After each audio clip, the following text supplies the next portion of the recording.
In the dark, in the darkness. Let me tell you something. Shadows, they follow you. You like an accomplice. are still in your sin. Lost all of your dreams. The night is harder. Hereby we do know that we know him, Shadows, they follow you. if we keep his commandments. Shadows, they follow you. In the darkness. You let them in. You let them in.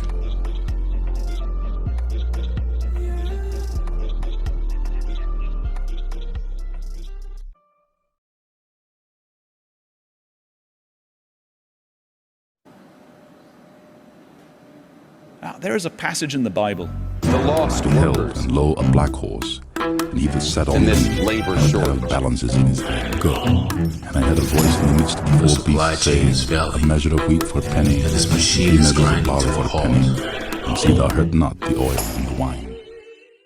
In June 2019, Facebook announced the blueprint for a brand new digital currency that would transform the way money moves around the world.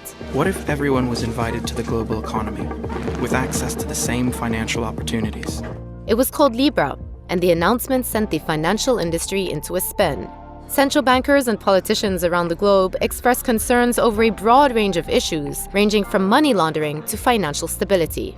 After months of growing backlash, major backers abandoned the venture and key figures declared the existing project a failure.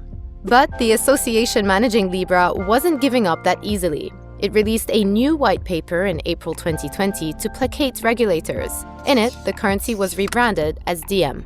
The Diem proposal is ultimately a watered-down version of the original idea. But that was just what was needed to get the project off the ground. The Facebook-backed currency is expected to launch in 2021.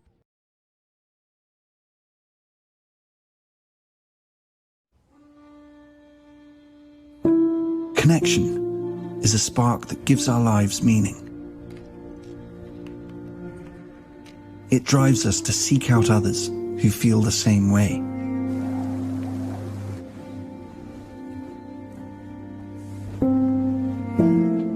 Okay, why don't you input the data and we'll take a look together. Hey Mari, what you got for me? To find those who share our views, yet offer different perspectives. Look over here. Challenge us with new ways of seeing. But I think we should... Deepen our understanding.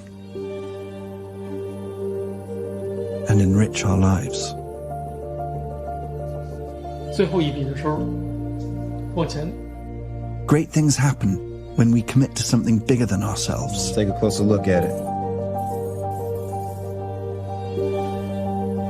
Place this here. Let's see how we go from there, okay?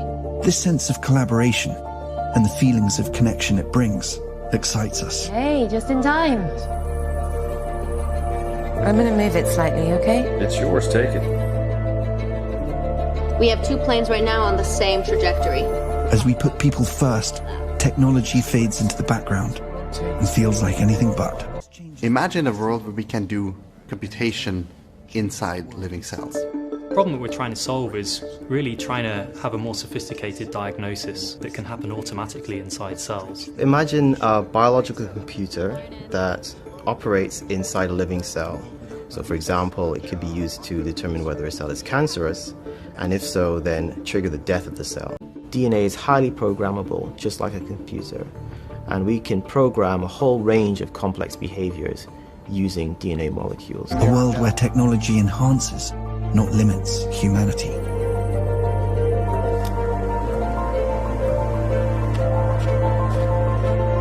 With people front, center, and in the spotlight. The future is here. And here can be anywhere. Introducing Microsoft Mesh. Our civilization is vulnerable. It's not sustainable. We have no choice but to continue exploring the tree of knowledge. If you're really playing God, you don't care what other people think. So it's definitely ready now, and we've been working on it for a couple of years now, and it takes time because it's not just an app, right? So when you have to start the journey to serve as many people as possible who are left behind by the current system, you have to make sure that all of your compliance systems are in place, that customer service is set up in such a way that you can help people if they encounter issues.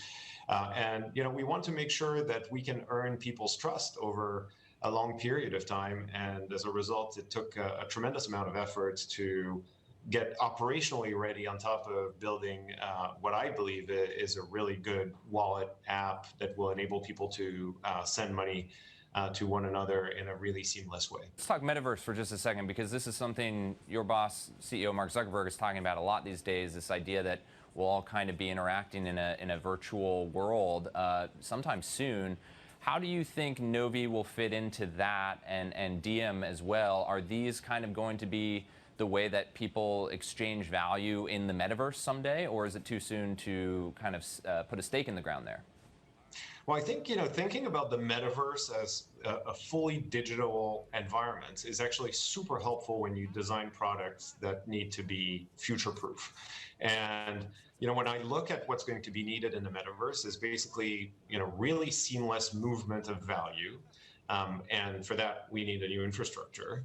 Interoperability, because you'll want to have multiple wallets able to participate in the metaverse, and sending value from one wallet to another can't be impossible, which is a current limitation of the current payment rails.